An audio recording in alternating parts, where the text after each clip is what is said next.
Welcome to another one of our continuing series of webinars. Number 7. Yeah, number 7. So tonight we have the quality focused, quality assurance or ensuring quality and food safety working group up. And we had quite a lot of good input to this group. As George is our presenter tonight, you'll see as he puts the first slide up, we had Paul Bailey, who is our former food safety person, of course, who's on here tonight. Did a lot of work on this. Brian Bainborough, who's our chair of the quality assurance for OMSPA. Jenny Liu helped out too from OMAFRA. Stephen Moore, Steve Skinner, Kevin Snyder. A lot of people with a lot of experience around making maple syrup and quality maple syrup and food safe syrup. So it's very in depth, and there is a lot more you can chase down from it as well. So I won't go much further than that. Some of you may not have met George Brook, who's our presenter tonight. George was the consultant that facilitated all the working groups. And he is a master at that, being able to step in at the right time and pull back at the right time. And he's volunteered to present this one tonight. So George, I will hand it over to you. Thank you, John. And hi, everybody, especially those of you I have not had the privilege of working with. I'm going to share my screen shortly, and we'll walk through a deck that summarizes the findings of the Quality Assurance and Food Safety Working Group. There is a paper that is a more expanded version of what we're going to be going through tonight. So I invite you to find that paper on the OMSPA website. It's there for perusal, and certainly will let you dive deeper into the works of the working group that I'm going to be going over with you. I'd like to reinforce what John said about the tremendous participation in this working group. I do not hold myself out as an expert on quality assurance and food safety.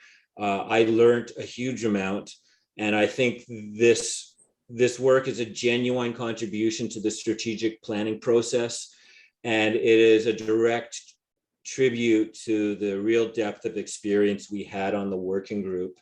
I know it's a little dangerous to single anyone out, but I'd like to just briefly mention 2 people.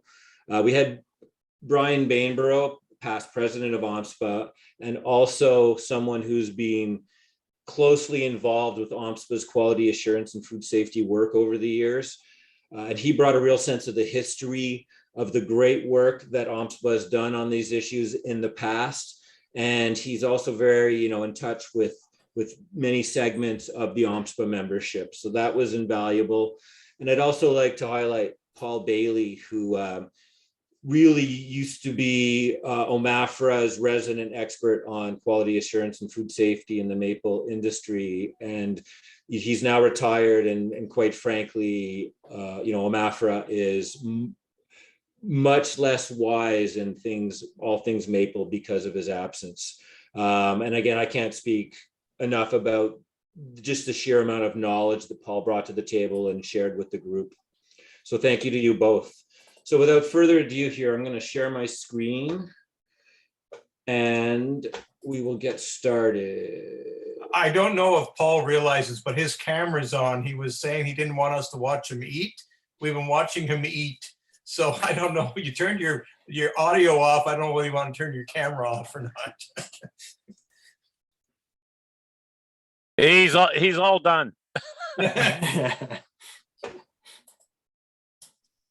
Okay.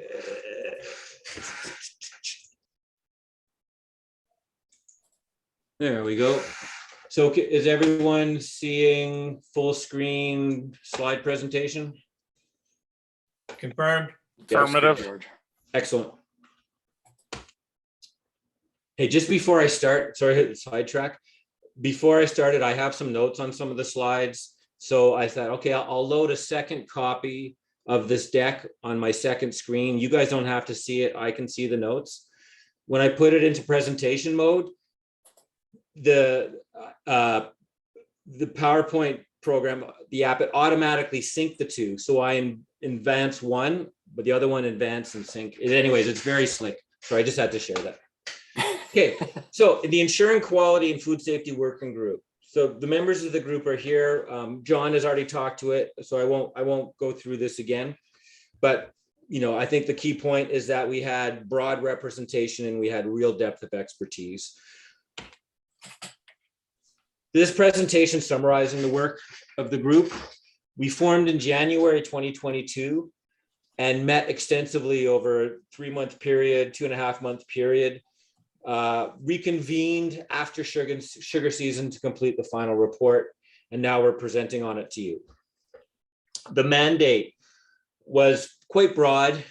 It was really to look at OMSPA and the issues of quality assurance and food safety, looking at a SWOT analysis, that strength, weakness, opportunities, threats, look at various tools and approaches that might be used to achieve quality and food safety, and to do some preliminary evaluation of these approaches. So the recommendation that we developed is an in-depth paper summarizing our key findings, and then this PowerPoint which kind of summarizes the paper. This paper is feeding directly into OMSPA's current strategic planning process, which is developing the strategic plan for 2023 to 2028. There's 3 phases to this process. Phase 1 was developing key inputs from working groups. So there are 10 working groups struck. The OMSPA Quality Assurance and Food Safety Working Group was one of these groups. This work is largely wrapped up now, and we are in the presenting the findings to the members phase.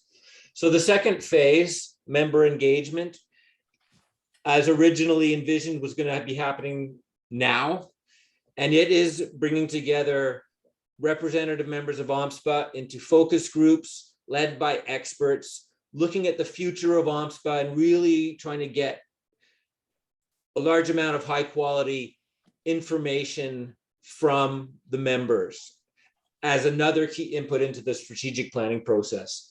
Due to 2 factors, the decision has been made to push off these focus groups till the fall. Ideally, it would be great to have them now, but there's a lot of members that are in crisis mode because of the recent storm and the damage it caused. And that's going to be a barrier to participation.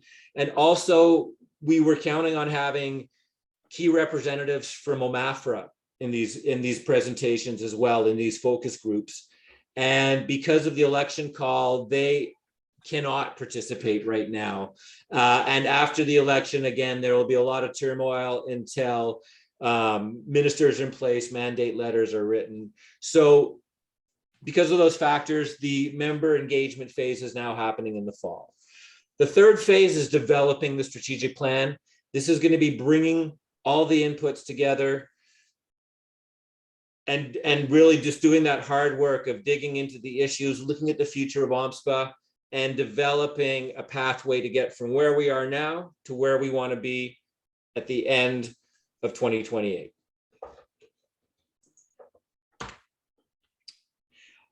By the way, I'm just going to kind of efficiently go through the deck, leave lots of room for questions. If there's a question that really is kind of specific to what we're looking at and might add to the understanding of the presentation, feel free to pipe up and we can answer it on the spot. George, did 2 slides go forward there at the time? Yes, they did. Okay. So, fundamental question that we asked ourselves as a working group right at the start of the process: why is quality assurance and food safety important to OMSPA members? The answer, after some deliberation, we boiled it down to 3 factors. There's a marketing advantage. The quality of Ontario's maple syrup represents an opportunity to differentiate our product from the cheaper generic maple syrup produced elsewhere. There's retail expansion. It was clear that there's a very significant trend that large retail partners are now typically expecting strong food safety and traceability practices, typically expecting their sources for their products to be certified. And then third, collective benefit. Quality of a provincial product impacts the entire provincial body of producers. There is a potential for a small minority of maple producers to ruin the reputation of the entire industry. You know, with maple syrup, given how safe it is, risks are significantly less than in some other agricultural sectors. But nevertheless, there's a very strong collective benefit argument to be made. The group also thought that it was important to stress that quality assurance and food safety goes far beyond lead and mold. So OMSPA historically has actually been a leader in addressing these twin issues, both with significant potential to impact maple syrup sales and consumption, and has been very successful as a leader. So, you know, lead is no longer an issue in Ontario maple syrup production, and mold is largely a thing of the past, although, you know, we'll bracket that, and we have a recommendation that directly addresses that. So lead and mold, in fact, are not the issues. It's fantastic that they're addressed, but when we talk about quality assurance and food safety, there's you know, it's a much broader than that. I mean, cleanliness, sanitation, pest control, staff training, etc. So we're going to finish off this review of kind of the context for the work of the group, we're going to review the regulations in place in Ontario. Then we're going to look at other jurisdictions of relevance. So we'll start with Quebec, and then we'll look at 2 US jurisdictions that we felt were especially relevant, being Vermont and New York. Now, we should say that when we came up with options and recommendations, these were influenced by the regulations in place across all the maple producing jurisdictions. There really was a broad jurisdictional scan done. So when we're focusing on this subset, it's because they were the most relevant. Ontario, just a quick review. So there's Ontario regulations that apply, 119/11. It applies to all non-federally licensed producers who produce, package, label, transport, sell, or advertise maple products. You know, it sets out requirements in a number of areas. I think we would all agree these areas are important to the industry. OMSPA does have a maple syrup monitoring program. Appointed inspectors randomly collect and assess samples of Ontario maple syrup for compliance. Paul has told us war stories of his time with OMSPA in the field doing this monitoring. My understanding from Paul is that currently there's no one doing this, so it's really a program that is not being carried through on at the moment. Federally, all food producers in Canada have to comply with the Food and Drugs Act, specifically sections 4 and 7. Now, CFIA licensing is something that a number of the working group members had and thought were increasingly relevant to Ontario producers. The CFIA licensing is voluntary. And as we point out, in most cases, the decision to be licensed is in fact market driven. A number of larger retailers are insisting on CFIA licensing before they will buy your maple products now, for example. So we talk a bit about what's involved, and talk about how the CFIA licensing implies that you adhere to the Safe Food for Canadians regulations. Our final report has significantly more detail, so I'm just giving kind of the broad highlights of each jurisdiction. So let's turn our attention to Quebec. So as we know, Quebec is dominant in the maple syrup market. It's dominant in the Quebec market. It's dominant in the Canadian market. It's dominant in the international market. Provincially, Quebec producers must comply with the Food Products Act. Division 8 of Chapter 8 defines standards applicable to the operation of sugar bushes. These regulations define a number of things. Again, I won't go over here, but we list it in our slide deck and in our report. Interestingly, they have very strict quality control. Every bulk barrel of maple syrup received by the QMSP sales agency so in excess of 300,000 a year, is tested on a number of criteria. And so, that's a literal statement that they're testing the quality of all maple syrup being sold through the sales agency. We'll turn our attention to the US now. So federal regulations in the US, maple syrup producers are kind of in a unique situation where the gathering sap falls under harvesting, which is a definition, falls under a farm operation, but the concentrating sap is considered manufacturing processing and requires federal registration. So if you are doing the full value chain from sap collection through to processing finished maple syrup, you're considered both a farm and a manufacturer processor. The certain exceptions, all registered facilities must comply with their current good manufacturing practice, hazard analysis and risk-based preventative controls for human food. They do have a federal grading standard for maple syrup. It is voluntary, put in place in 2015. And we just note that the CFIA recognizes the FDA's current good manufacturing practice, et cetera, as equivalent to the Safe Food for Canadians regulations and vice versa. So let's look at Vermont specifically. Vermont was of interest to us because they have a very interesting marriage of quality assurance certification program and marketing built very directly on the enhanced premium quality of their product. So they have regulations concerning Vermont maple products. We have a link to here. They've also implemented a comprehensive certification program. They feel that this program provides clear rules and standards needed for sugar makers to meet modern food safety standards, gives consumers and packers confidence that Vermont sugar makers are committed to quality and have met the highest quality and food safety standards, and provides an operational manual so sugar makers can maintain and improve quality.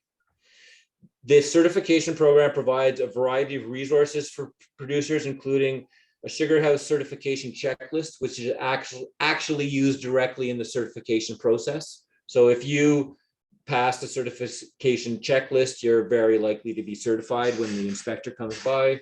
And then they have quite well built out templates and program resources for developing food safety plans.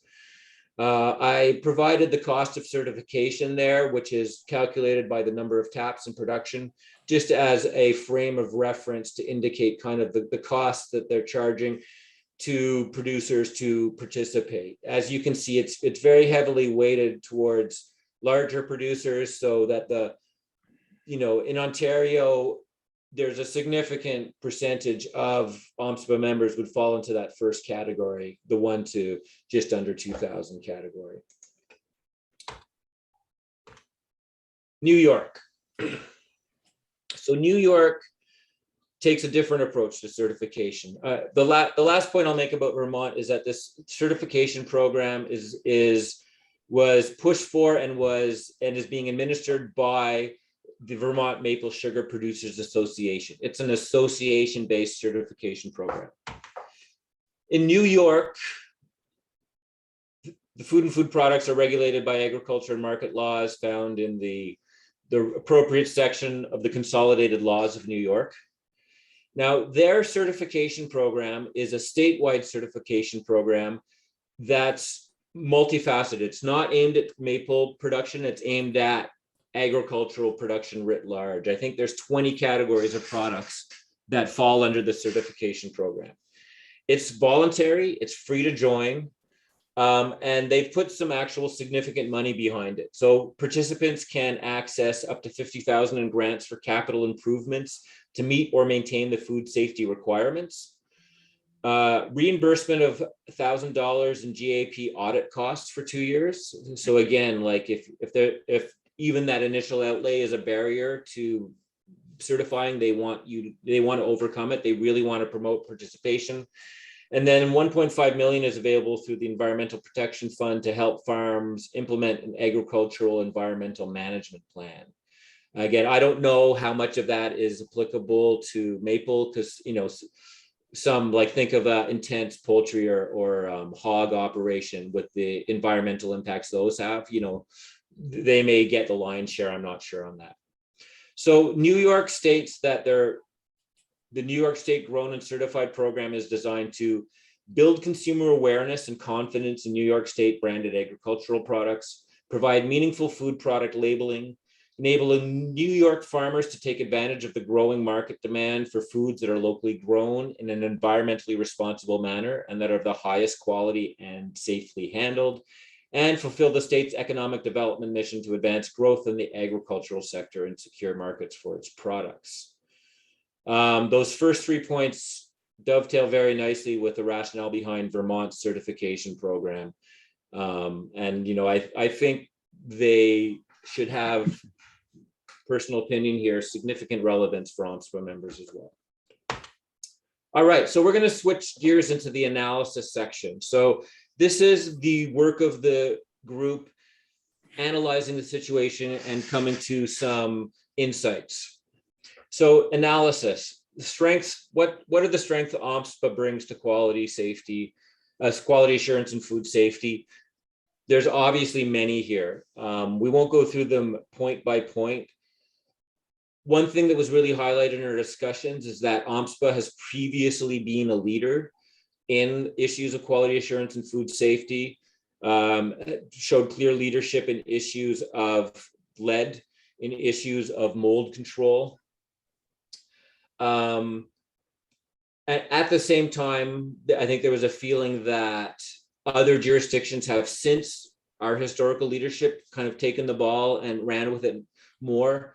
I think this speaks to an underlying tension within OMSPA membership between smaller members who don't see necessarily the value proposition behind like a more involved quality assurance certification type approach, and larger members who very clearly see all sorts of advantages. So anyways, I didn't mean to sidetrack into that here.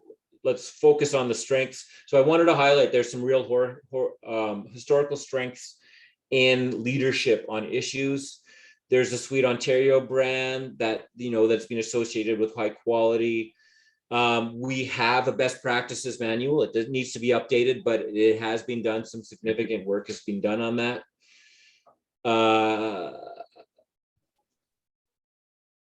So to me, those are the really important ones, but as you can see, there's a number of strengths. So certainly OMSPA members don't come to the table kind of new to the game. There are some real advantages that we have. Weaknesses. So the first point speaks directly to this broad range of membership, from very small hobby producers to very large commercial producers. Our best practice is the same across that spectrum. How do you get this information to such a broad spectrum? How do you get buy-in, when the motivations of different members might be significantly different, depending on their size and the nature of their operation. There's the issue that not all Ontario maple producers are members of OMSPA. So, there is, by definition, going to be somewhat more limited reach. Although, when you look at the producers involved in OMSPA, the smaller number of large producers actually account for a very large amount of the overall maple syrup produced in Ontario. So that while OMSPA cannot claim to certainly having all Ontario producers on board, what OMSPA can claim is that it represents the vast majority of maple syrup production in the province. This issue of syrup not being hot packed in all cases is to the working group was a simple one. Yes, syrup should be hot packed. It eliminates the mold issue almost entirely. So as you'll see, that's a strong recommendation of the group. The fact that Ontario government is not vigorously enforcing maple regulations at the moment, barely enforcing them at all, is a definite weakness. This issue that many producers are unwilling to embrace enhanced food safety standards. Again, some context, when you look at agricultural organizations in Ontario, the vast majority of them have quality assurance and food safety as a central permanent priority. You know, in some respects, it is kind of the raison d'etre for these organizations. It is absolutely critical to their members and to their industry. Ontario, the Ontario maple syrup industry has shown over the years that maple syrup is quite a safe product. It doesn't go bad in ways that kill people. It's harder than other products to deliver harm to the public. And for that reason, OMSPA has had more leeway in how it treats the issues, right? So when lead was a big issue, when mold was a big issue, OMSPA took a real leadership role. Since these issues have been largely controlled, I think there's been a thread within OMSPA that these issues are not as pressing as some other issues. I think the working group would like OMSPA to reevaluate that. We acknowledge that not all members will agree or will see the value proposition in an enhanced approach to quality assurance and food safety. But we think that the value proposition overall is pretty straightforward and it's powerful, and that the direction the industry is going, we want to be out in front of what the demand for maple syrup is calling for. And the large retailers are clearly calling for certification for very stringent quality assurance. So again, I'm going to focus back onto weaknesses here. Again, we also speak to the fact that the value proposition is not as clear cut for small producers due to the higher costs that can't be mitigated by a large scale operation. The current best practices manual needs updating. Producers should have a food handler certificate, but only a small fraction currently have this. And this, quite frankly, that producers take great pride in their product, and a producer that is third generation producing a boutique quality product that he's had loyal customers for decades, may not take kindly to OMSPA saying, in fact, your procedures are out of date, and we would really like you to more formally approach this issue. So those are some of the weaknesses we're up against. Opportunities, funding programs, from especially government funding programs, are typically very supportive of project proposals focused on quality assurance, food safety. So there are very likely funds available for OMSPA to take a renewed approach. There's a very clear opportunity for a marriage of a quality assurance initiative and a marketing branding initiative focusing on the premium quality of Ontario maple syrup. We certainly want to equal or ideally exceed the quality assurance environment that's put in place in competing jurisdictions. And the final one is just this enhancing the Sweet Ontario brand. The more we can cement the direct association between Sweet Ontario and premium quality, the more consumers will demand Ontario maple products, preferentially over generic products, and the more that the industry will be able to support premium pricing for Ontario maple syrup, directly delivering more money into producers' pockets. Threats. If we don't, as an industry, self-regulate, there's a real possibility the government could step in a more heavy-handed and less tailored way in the future. Threats, there's money involved in a renewed, enhanced approach. There is money involved in producers fully updating their quality assurance and food safety approaches, perhaps getting certification. Is this effort by OMSPA, by producers, going to be worth the associated cost? Those are the ones that I really wanted to highlight. I have a personal anecdote that I think to me kind of illustrates both the threats and the opportunities. And so I have been a lifelong maple syrup fan. Since Randall, I found out he was producing, I was kind of one of his initial customers and really kind of started appreciating artisanal, really high quality maple syrup. He introduced me to dark syrup, loved that, but didn't have a lot of background education. Through my work with OMSPA, I was told that Quebec maple syrup can have up to 25% off category syrup mixed in with the blend. So, I talked about how they analyze the quality of every barrel that comes in. You're allowed to mix in 25%, of syrup that didn't pass that quality test with your overall blend, right? And so I went, And just by coincidence, about a week later, we ran out of maple syrup. Couldn't get Randy on the phone. So I opened a tin of old Quebec maple syrup. Now, this was a no way affair test. It's a tin and it's of uncertain vintage, could be as much as 8 years old. But for whatever reason, I opened it up and it tasted foul, pure foul. Because I knew that they're allowed to mix in 25% off-label syrup, my brain immediately at a very, primal level got turned off Quebec maple syrup. They mix in crap, it tastes like crap. This could be completely unfair to them, but that my education about their quality of their syrup combined with that experience. Conversely, what I've come to learn about quality maple syrup, understanding that precipitation at the bottom of a bottle actually indicates a very high Brix. My appreciation of dark maple syrup has led me to absolutely value a premium maple syrup. And I am an example of a consumer who would happily pay a premium. So enough of my personal little side rant there, but I thought that was kind of illustrative of both the threat of bad quality syrup and the impact of high quality syrup married to education about the quality of the process.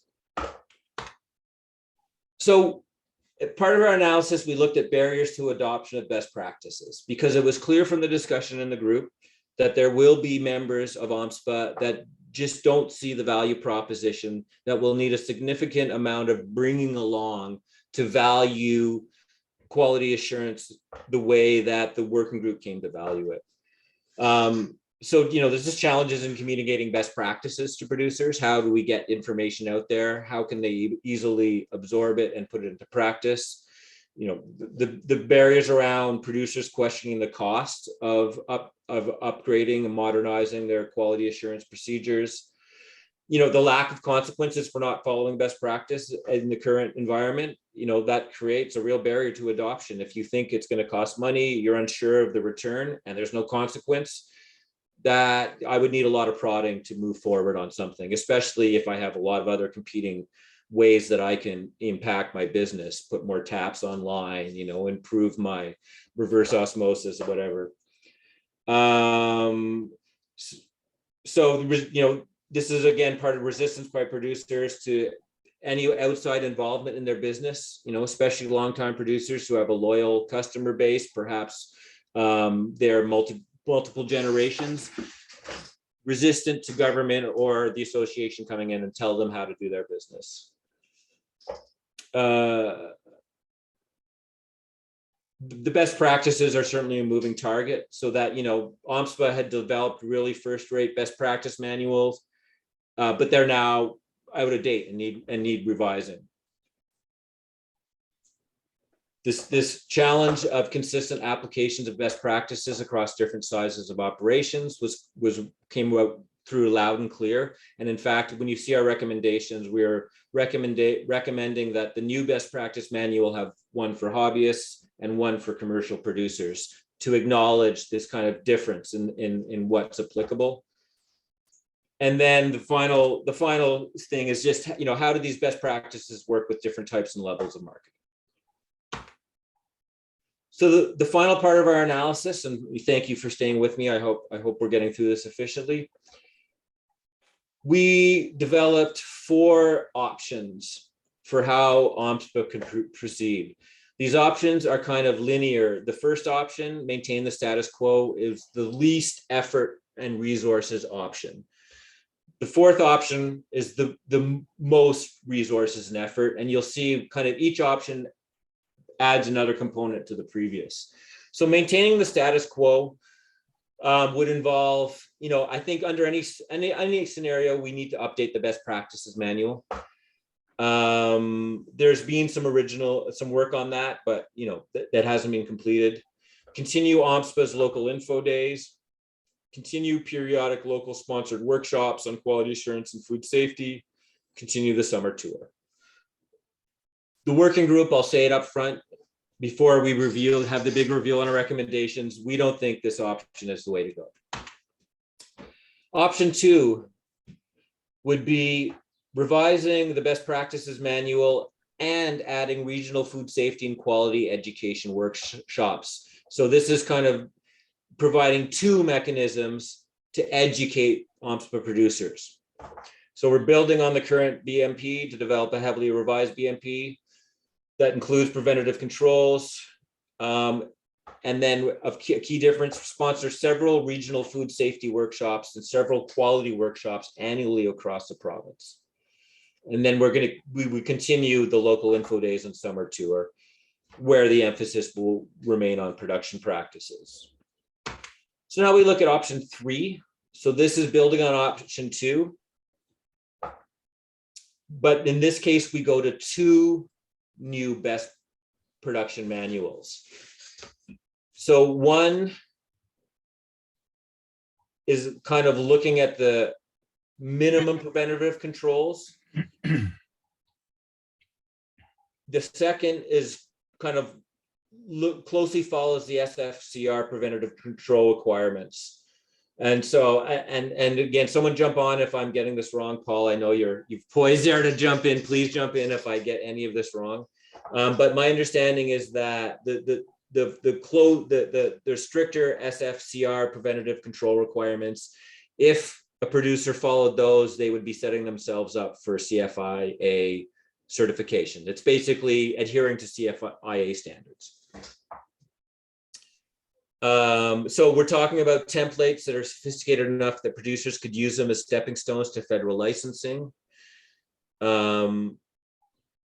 So depending on demand, we could look at 4 or 5 standalone regional food safety training workshops annually across the province. And again, these would be ideal stepping stones to producers becoming CFIA certified.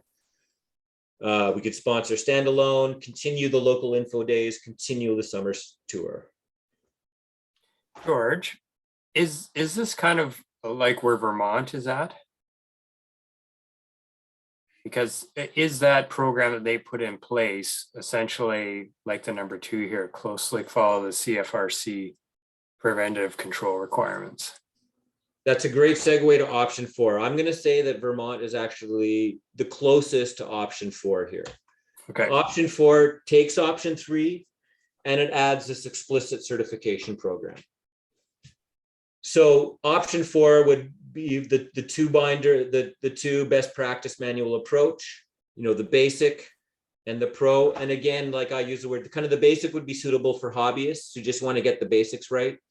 The pro would be aimed at commercial producers who ideally should springboard on the pro to get CFI certification. So we're talking about a provincially endorsed certification program based on the higher level best practices manual. And then we talk about the different mechanisms that we would use to promote the education, participate in the certification program. In the breakout box in orange here, we provide additional details of what this certification program might look like. I don't think I'm going to dive into those here in detail. We are suggesting a voluntary certification program.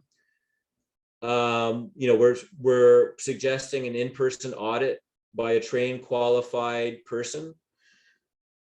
Pointing out that this audit is very unlikely to happen in the height of sugar season. It just doesn't work out for anybody. So this audit will be based on, looking at the facility, but very much on records of procedures and historical operation. And then federally licensed producers would be automatically certified, right? Again, tying in our certification program directly in with CFIA requirements. And I think that also gives the certification program a lot of credibility. And then, sorry, the final thing we're recommending in regards to the certification program is that it become a central plank in a marketing branding program by OMSPA, so that for OMSPA members, part of the value proposition of participating is being able to put that sticker on your bottle that directly ties into high profile branding and marketing that OMSPA is developing.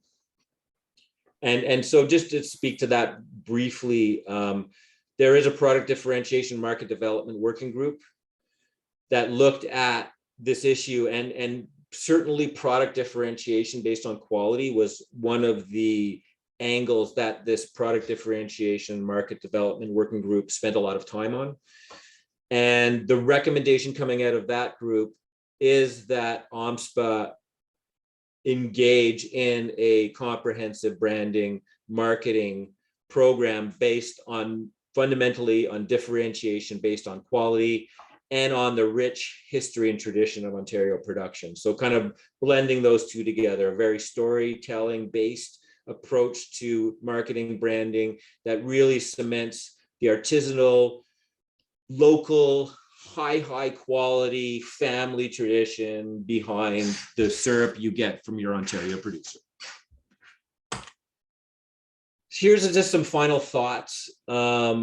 These thoughts should be taken as if OMSPA is going to really embrace quality assurance and food safety as a central plank of its operation going forward, of its branding marketing, these are additional aspects to that we really want to look at. So a lot of it is looking at lobbying that OMSPA should be doing to OMAFRA in terms of improving how OMAFRA approaches the whole issue of quality safety, quality assurance and food safety in maple. And again, OMAFRA responds to where the fires are. In terms of quality assurance and food safety, the fires that have come from maple production in Ontario have been relatively small and have been far in the past. And so I'm going to say kind of organically, especially with Paul retiring, OMAFRA has kind of lost the will to really care that much about this, about our sector. So if we're going to make quality assurance and food safety central again, we need to lobby them hard to get them on board with us. Okay, so the final part of our proposal, of our summary of findings of our paper, are our recommendations. So these are recommendations we're making specifically to the strategic planning process. These are recommendations that we would like to be considered as the strategic plan is being put together. There's 8 of them, and I think it's worth going through them one by one. So first recommendation is just a simple reaffirmation of Article 4 of the OMSPA Constitution, positioning quality assurance essential to the future of Ontario maple production. That's just a simple statement by the board that this matters, we care, it's going to be a priority going forward. Recommendation 2 is tasking the OMSPA Quality Assurance Committee with launching a process to develop revitalized best practices manuals. Again, we're hoping that OMSPA goes for options 3 or 4 with the 2 manuals. So we've put that here, but bear in mind that even under option 1, the business as usual, we still feel that this best practice manual needs to be revised. So we need to count on that happening no matter what. Recommendation 3 is tasking the Quality Assurance Committee with developing and offering enhanced training and outreach based on the new best practices manuals, right? It's not just about developing the manuals, it's about spreading the word, getting buy-in, really getting that knowledge out there in a usable form. Recommendation 4, extremely important as the Quality Assurance Committee and OMSPA as a whole wraps its head around a renewed approach to quality assurance, that we communicate and bring the membership along with us. So we see three phases to this potentially. First phase starts immediately. Basically, what's coming down the pipe? What's being talked about in the strategic plan? What's the implication? Where are we going? We don't want it at all to feel like, some smaller faction of the board is trying to pull a fast one on the general membership, right? We want any decision that's made to be advertised, to invite input, and to be a non-surprise. Phase 2. I think, George, as well, the phase 1 was also what's coming down the pipe, to let people understand as well what's happening in other jurisdictions. So make sure that those are the type of things coming down the pipe as well. Yeah, certainly the rationale for the direction that OMSPA was going is a big part of the message. Absolutely. Yeah. So phase 2, when the new best practice manuals are in place, and we think from the start of the actual work on them, if we are pursuing the 2 fully realized manuals, that's like probably a year's work.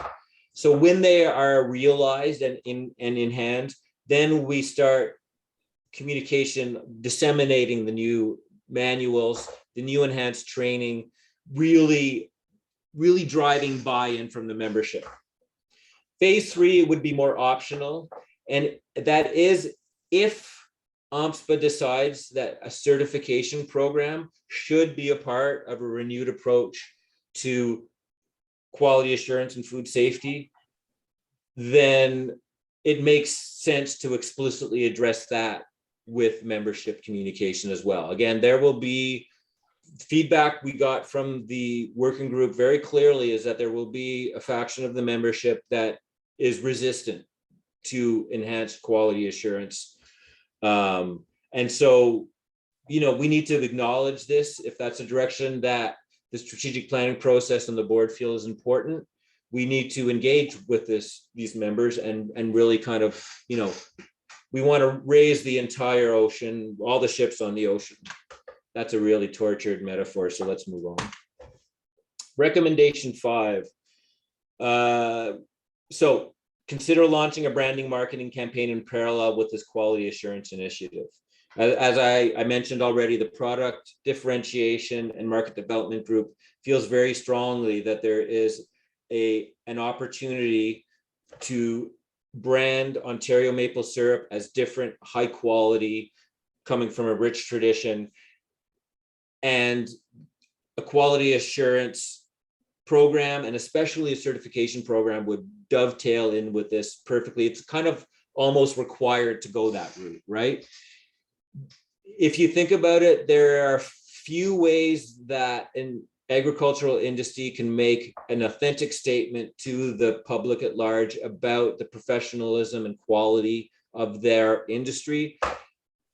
And rigorous quality assurance and food safety regime is the concrete way that you say this. It's an indispensable tool for OMSPA. If we're going to be hanging our brand on the quality of our maple syrup, putting our money where our mouth is means that we are putting in place a rigorous quality assurance regime. I think you can't separate those two.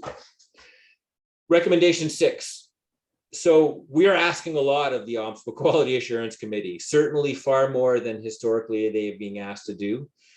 So we would want to look at the composition of this committee to augment it with additional skill sets and, quite frankly, additional person hours and energy that will be needed to effectively realize the recommendations above. Recommendation 7 is a much more specific recommendation than our other ones, and that's simply that hot packing should be adopted as a core best practice to be followed by all OMSPA members. Point fini, end of story. Recommendation 8 has been put at the end because it is more contentious, and we didn't want membership to kind of see it earlier in the list and kind of reject the rest of the recommendations. So acknowledging that this is more contentious, the Quality Assurance Committee should be tasked with should be tasked with seriously considering developing, instituting a certification program as part of the process of revitalizing the best practices manuals. We thought it was important that we framed it like this, that not that the Quality Assurance Committee should do a certification program, but that we think there is potentially real value there. There's also, acknowledge there's some contention there. So we don't want to make a decision as a group, as a working group. We don't feel we were the right body to make that decision, but we think that the Quality Assurance Committee should tackle that head on and make a decision. All right, the last slide in the presentation focuses on just concrete next steps. So this was us taking our recommendations as a group and translating them into how we actually think this may unfold. So step one would be developing a funding proposal. So kind of the core, the core initial activity of a renewed approach to quality safety is redoing the best practices manuals. In fact, creating two, significantly expanding their scope. We're good. This is a specialized endeavor. There's some real domain expertise needed. And so there will be outside funding needed. This is not something that OMSPA should be expected to fund from its core budget. And again, we've identified that there is promising sources of funding for such work. So step one is develop the funding proposal. Step two is secure the funding to develop this expanded best practice manuals. Step three, conduct an RFP process to secure the necessary expertise. And step four is to launch the best practices project. So that we think is kind of the core activities. There's communication needs to happen right away. There's practical issues that happen about tasking the committee with this work, with resourcing, expanding the committee. But in terms of getting this off the ground, this is kind of the core of what OMSPA will be doing.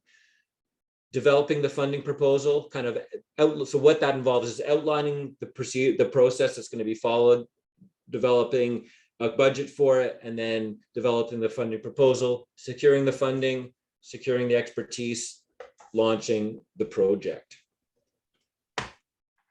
The final slide, we just have an invitation to all members to engage directly on what we've presented in the slide and what we've presented in our paper.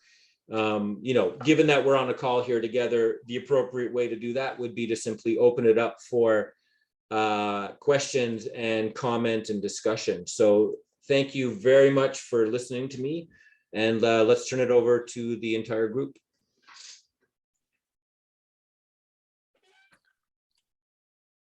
So I'll start. This is awesome. And I know there's been a lot of really good work and a lot of discussions that have happened. I've got some comments. I was listening intently. However, I made some notes to myself. So you probably know, the group and the rest of the audience knows, that the Vermont BMP process was largely based on the Ontario BMP manual. Interesting. And the big, I don't know exactly how receptive they call them ags and markets, the state agency is receptive to an association auditing themselves.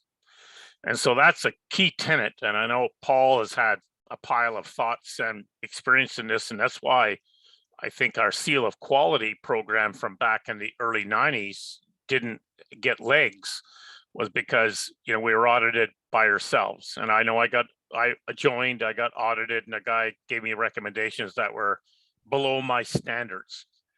And I said, wow, it was a cheap way out of, for example, he suggested putting juice bottles over my light bulbs so they didn't shatter, when you can buy shatterproof bulbs.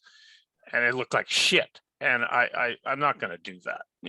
I'm a fussy guy that way. So the legal teeth of the audits and recognition is always an issue. And So I am FSC certified, Forest Stewardship Council certified.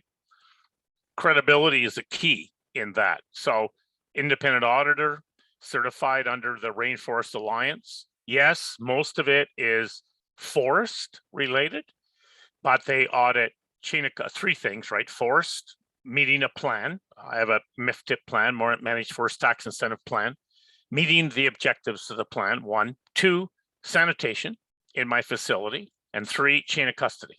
So documentation of everything I do, from rodent control to batch coding to taking care of my empty containers.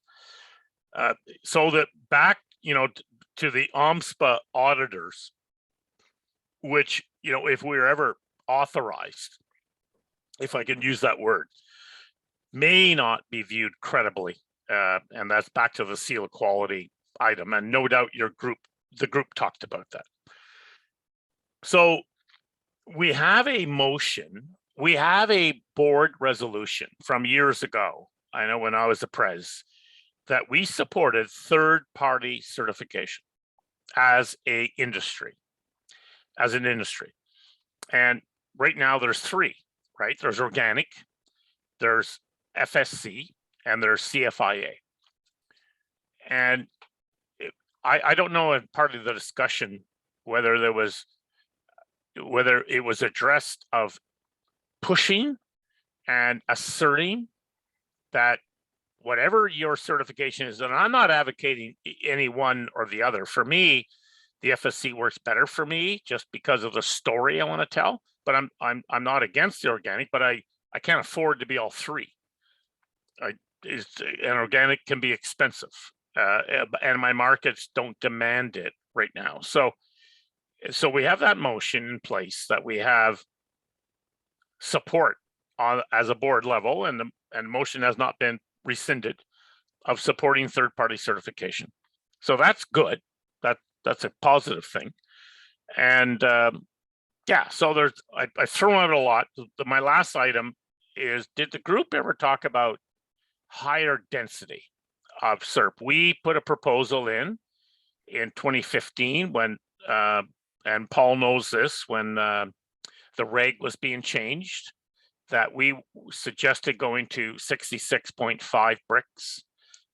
Vermont, New Hampshire, as you know, is 66.9, and that did not see the light of day, which would differentiate us from, the Quebec SERP. I guess it was too complicated interprovincially, probably, and so it didn't see the light of day. And it may be something that we would want to pursue to differentiate us. But I'm being supportive of a full court press on this. It will require delicate communications with members who could view OMSPA's assertiveness as an onslaught on their individuality, their independence, their right to do what they want. And we know that some of it, the production is not ideal. And that's just a pushback that we may get. But so I'm throwing out a bunch of stuff. And I'm not asking for any real concrete comments tonight, but I don't know if the group has reviewed that. They probably have. Yeah, Joel, Ray, it's Randall. We discussed the bricks somewhat in this group. Yeah. But it's not a product quality and food safety issue. We understand it is a product differentiation issue, and thus it was emphasized more so in the other working group. That was a decision made. It was in the product differentiation and market development. And so, yes, that was discussed, your bricks percentage, but in the other group, and that's where the recommendation is lodged. Yeah, Dr. Miller's work, though, on mold prevention clearly stated that a higher density of SERP with Okay. less AW, available water, would reduce the incidences of mold. Yeah, And so there is a quality aspect to the bricks level. yeah. So when we discussed this in the group, Paul, you actually don't think that's a good idea, and I thought you had some interesting reasons. Would you mind sharing it with us?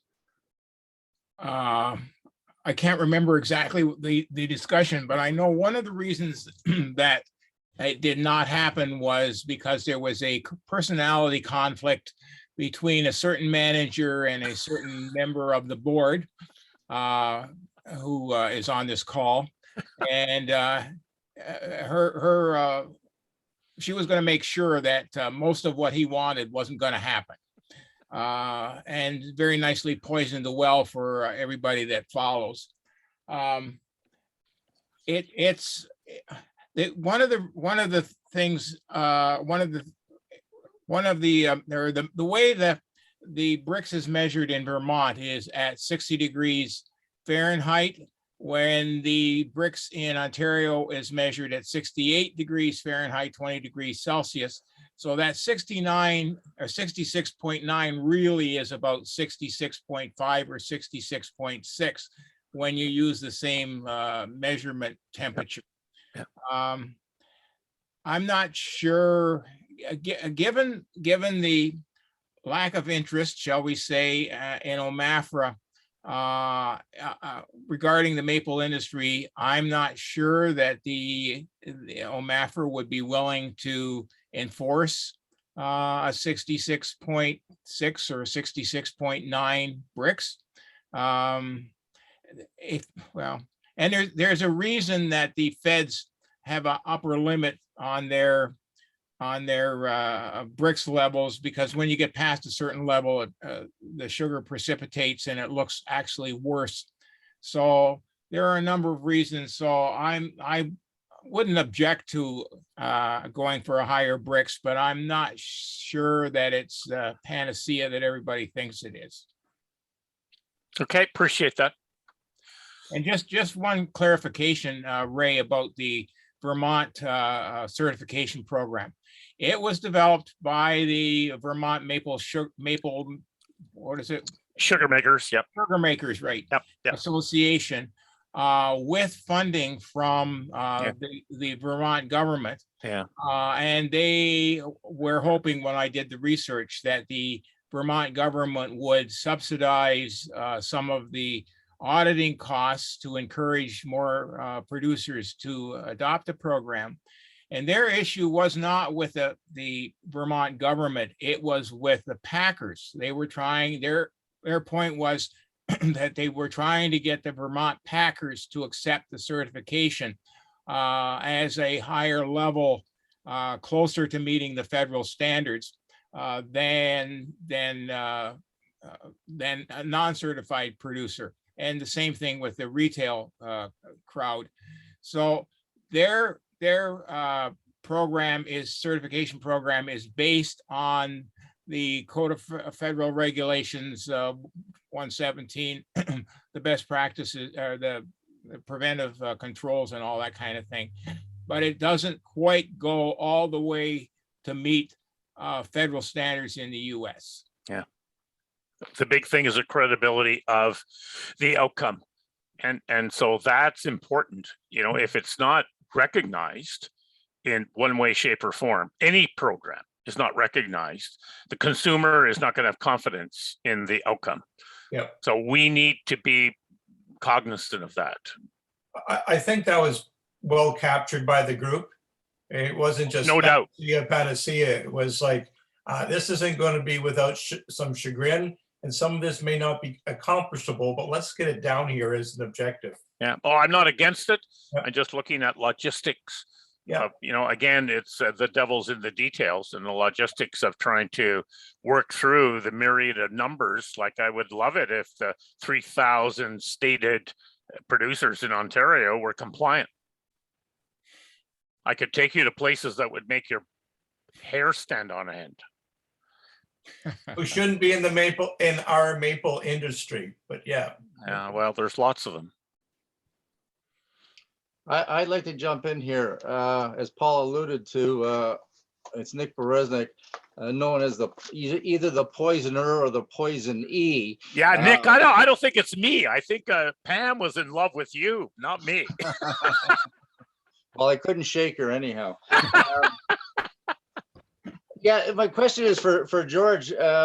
I have some misgivings about the timeframes here. When I was QA chair, I took the best practices manual to a meeting that Paul set up with the head of Canada Gap. And Canada Gap does third-party auditing and goes ahead and sets up the whole procedure, actually. And she had read the manual prior to our meeting and said to us that to do and put together a third-party audit system would take about 10 years, with our best practices manual being the lead at the time in the whole of the maple industry. She saw probably a 6-year term because we had done such good work. Much credit to Paul and Doug Cassie and all the members of the best practices manual, which I can proudly say was a committee that I was on. And a thing that I brought up a couple of times is the lack of carrying forward the best practices manual, and it's not evergreen and it's not live anymore because simply it's not been kept up to date. And we have a problem with that because there's going to be more time to refurb the best practices manual, and I see that of course that has to be done, but we have an obligation to our membership. The members pay an annual fee, and on our website it says that we're providing them with the best practices manual as a new member, and as a continuing member we update that on 2 chapters on an annual basis. And just like the strategic plan, which is due for 2023, we're starting that early, of course, so it can be invoked for 2023. Bravo to that. But would it not be a recommendation by your committee, George, to go ahead and keep the best practices manual up to date as best as possible while we develop a better program? That's the end of my diatribe. I mean, yeah, certainly I think the recommendation to keep the best practices manual evergreen and to develop like a formal process to do that makes a lot of sense to me. I'm interested in comments from other group members.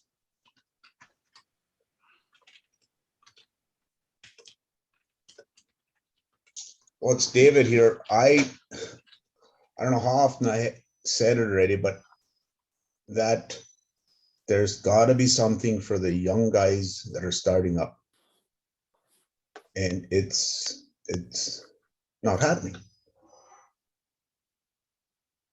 Why? So David, just for my further understanding, could you give some examples of what should be happening for the young guys? They should have, well, Waterloo Wellington made a little booklet up for this year, and our dealers were very happy for it because they spend a lot of time explaining how proper maple syrup is to be made. And they don't have time to stand for a half an hour and explaining it. And yeah, I think the best practice manual should be more available in producers' hands. So David, if I'm hearing from that perhaps then this suggestion to create 2 manuals, one which is aimed at like the basics, the essential basics, and another which kind of goes much deeper for the commercial producers, that might actually make a lot of sense, right? So that we could get this core information in the hands of the young guys in a way that's easily accessible. I think the other suggestion you saw from the recommendations was that it should be in a PDF form versus being in a actual 3-ring binder. And so it's much easier to get, and it's easier to update that way. But that's, the considerations that when one sends a best practice manual, it doesn't have to be visualized as a blue binder or whatever with insert pages. It's making sure that we get it out to people in the fashion they can use it the best. Yeah, but there are members who don't have computers too, and There are some. No, there are a lot, and There are a lot. that is a big barrier. Just a little sidebar. When I was president of the Grey Bruce Local, I remember doing the winter meeting, and we signed up a new member, just a young fellow who just got into Maple. And the whole time between the starting the program and right through to lunch, as I stood at the front of the room conducting the meeting, I looked down at him all periodically, and there he was, page by page, going through the manual. So at lunch, when we broke, I went over to him and said, I see you're enjoying that manual. And he looked at me and said, boy, I've never seen so much good information in one place. This is what I have been looking for. So the idea of creating two manuals is I can support that. It's just that from the public's point of view, when they see not they wouldn't know, of course, but they will, in front of them at a fair or at a farmer's market, there could be a producer who is speaking from one manual and a producer speaking from the other manual. So what kind of impression does that leave with the consumer, and what pitfalls could come about because of that?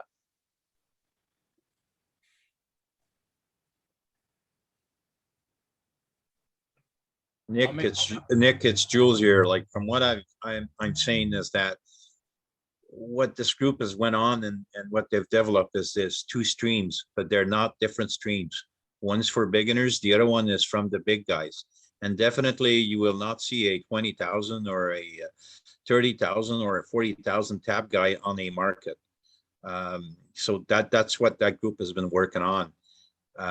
Now they haven't totally defined what manuals is going to be in, but I can see something like what David mentioned about not a 4-page booklet, but a startup manual. And then whenever you get to be a 30,000 taps operation, there are a variety of other things that they would describe about quality and how to proceed. Am I right, George? Yeah, I mean, certainly I think Paul could speak even more to that, but the second manual adds depth and scope to the first manual, but it doesn't contradict anything in the first manual. Yeah, and I think the division point in one sense was that for a manual for people up to about 1,000 taps.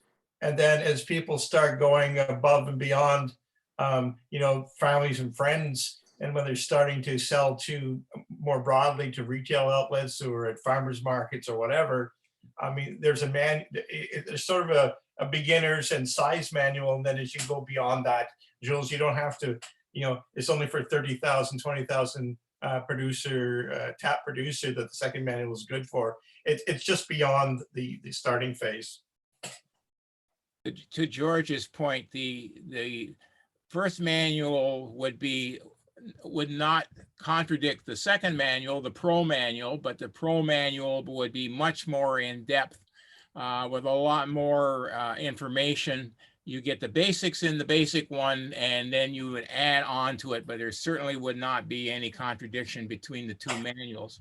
And just to go back to David's initial point, when I was researching all the other jurisdictions, one thing that I found was that many of the other producer associations have many mentoring programs, and the mentoring programs take the form of one-on-one in some instances, or half-day workshops, or 1 or 2 day workshops spread over a 2 or 3 week period in the wintertime. And there is a lot more mentoring of young, or not necessarily young, first-time producers in other jurisdictions than there is in Ontario. So, David, you've made a very valid point, which also should be followed up by OMSPA, although it's not probably within the scope of the Food Safety Committee. You're right, and it did come up in the membership committee, engaging with members. There was mentoring program suggested there too, as to engage new members. So it's been covered, but not in the quality assurance and food safety group. It was emphasized in another group that's already reported, that whole mentoring initiative.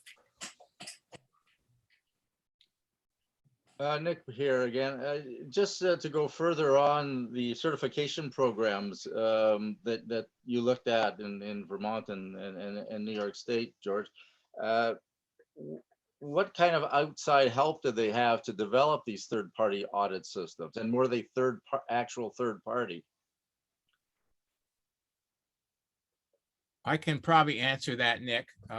So the program in Vermont was developed by the Vermont sugar makers, and they are the ones who hire and train the auditors, but there have to be certain qualifications, and I think we tried to address that in the working group report, that you would have to be qualified first as an auditor and second as an expert in maple. And to go to a Ray's point, an auditor's role is not to make recommendations. An auditor's role is to point out what's being done correctly and what's not being done correctly, and then it's up to the producer to find the expertise in order to make the correction.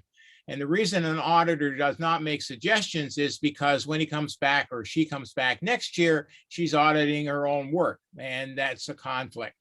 So definitely there needs to be qualified people. That has been addressed by the training that's provided in Vermont. In New York, their training, they don't have an audit as such, but their training is all provided, or for maple producers at least, is provided by Cornell University. And Paul, I believe that when you said that the Vermont maple sugar makers did this work, they did it with funds that were given to them by their own state government. It wasn't they found it themselves. That's right. I can't remember what it was. I'd have to look it up, but it seems to me they got 35,000 or 45,000 or something as a seed money to get it started. And then there are other grants that go on from there, but the seed money was actually for the project was provided by the Vermont government. And it's the same thing that you found in New York as well. It was that the seed money came from sort of a inspired economic development contribution or whatever else from their state government too. So I go back. I'm in Vermont next week at the OMSPA meeting, and I'm going to be talking to folks about their, the credibility of that program at the outset. Like, will it stand the test of the scrutiny of somebody who says, let's say they get bad SERP? Will the audit process, will the outcome stand the test of time? I don't have an answer to that. Paul, I don't know if your discussion with Ags and Markets in Vermont showed confidence in that, or that they certified inspectors, or how that worked. Any thought? Vermont, the government of Vermont does not certify the producers, as far as I can determine. It's right. Or the auditors. That's done by the Sugar Makers Association.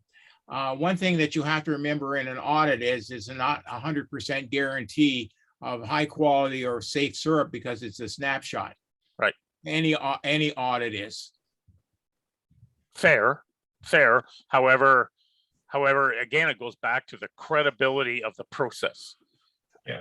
And that we need to defend that process. Whatever process we go through, or whatever program down the road that we may launch, we need to defend it. And Vermont, I don't know how defensible it is. I think it's very defensible. Theirs is, because it's based on their federal regulation. Okay. And if you read the sidebar on one of George's slides, it talks about all the suggestions that were made as to how to, he just, yeah, just passed it there, right? No. Anyway, all the steps that would be required to go through in order to have people be qualified in order to do the audits. Right. Yeah, I'm with you. I'm going to reiterate, this is a PowerPoint presentation. Yeah. No. It was based off, my point though is it was based off quite an in-depth report. And I would suggest you read it. It's going to be online. It's available. Okay. And you can dig in further because there was much more consideration. This was just the high points that we hit on the. Yeah. Oh, listen, I'm not being critical. It's fantastic, and I'm supportive. It's just as you know, we've got our culture in Ontario is it's not a very regulatory culture.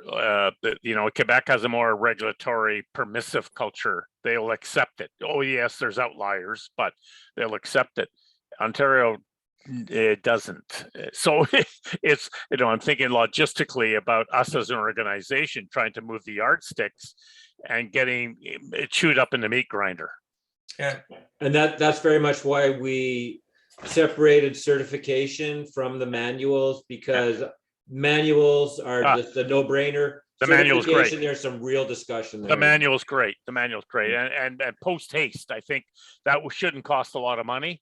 And you got the expertise out in the field and through the equipment manufacturers and researchers that would input into that. It's a no-brainer. Get at it. I love it.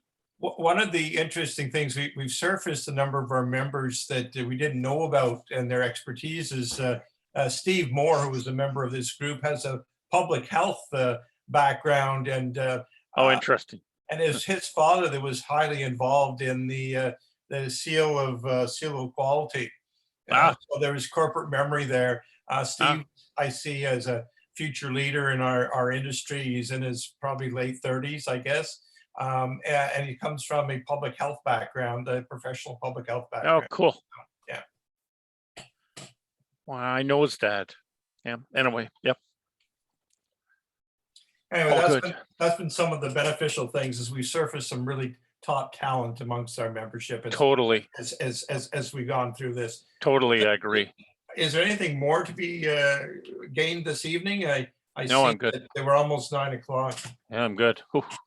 Randall, the report, the in-depth report and the slide deck are up on OMSPA.ca under strategic planning. So Okay, excellent. people can go there. And we're plugging for next week, same time on Thursday night, 7:30. We're plugging for more trees for the future. So accessing more trees for the future. So just one question, Randall. I posted a couple of questions, and one of them just I would have wished to see about aspergine and methionine. And it's been responded to. Yeah. Okay. So whenever the tool's available there, it'd be a nice thing to see it added to this certification process or through the BPM. Okay. Yeah, I think Jules responded, John responded to it, but thanks for bringing that up. Jules. Yeah. Yeah, it's just we put so much effort into this. I thought it would have been discussed, but that's okay. Yeah. And I'd like to put an invitation out to everyone on this call, on this meeting, that if you have further thoughts and insights, please get in touch with us directly. You can email John and he will pass it on to the group. Thank you all. Sounds good. So hopefully we'll see some of you or all of you next week. Brody, who's on tonight, will be presenting the More Trees working group report. He's been heading that up. And there's been a lot of, I wasn't as involved in that working group, but I was on some of the earlier meetings and it's been very wide ranging and very interesting. Yeah. I'll try and I'm on my way back from IMSI. So wherever I am, I'll try and hook in, but anyway. Yeah. Okay. Thanks, all everyone. right. Thank you, George. Thanks. Good night, everyone. Thanks.